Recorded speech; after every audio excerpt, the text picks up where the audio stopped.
got children and can't get them under control, here is something that you might be able to use. The problem our children is not under control today is because they don't have consequences anymore. Consequences has been taken away from them a long time ago, and we as parents used to thought that whooping a kid was the answer to making a child get in line and do what they're supposed to do. And because the laws has been set now, you feel like your child is going to be taken away because you whooped them.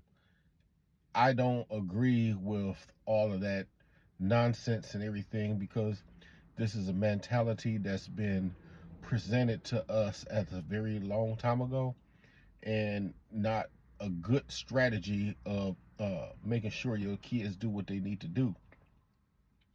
I believe one of the best strategies to make sure our kids get in line and do what they want to do is a punishment. Some you might say, well, I punish my kids all the time. I make them go to their room and sit in there. But we got a quick question for you. You make them go to their room and they sit in their room. You can't go nowhere, but you sit in there with a TV, you got a tablet, you got a phone, you got a video game. All of this stuff, they still got all of this stuff. So there's really no punishment for them. They just can't get go nowhere else. So what's the real punishment? My suggestion is take all of that stuff out of there. Make sure they don't have access to no video games, TVs, phones, computers. I gotta do my homework. You gotta do your homework with your computer.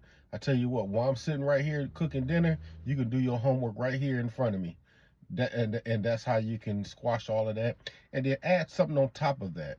Now they got to do some chores with this punishment.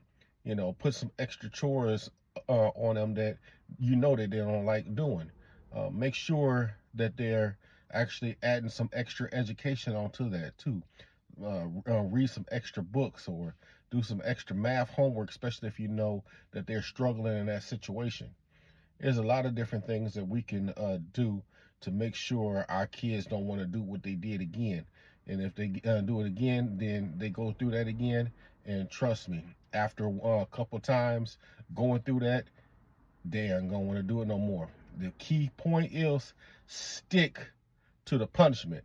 Our problem right now is we're too weak as parents, and we don't stick to the punishment. We start feeling a little light in our heart for them and saying, oh, I think you went through enough. Let me take you off your punishment. Or no, that's when they take advantage and they're going to be up in it again. Stick to your punishment and make sure they understand that you ain't going. This has been Elder Rudy Best kicking off the cap. Please subscribe, share, comment. Talk to you next time.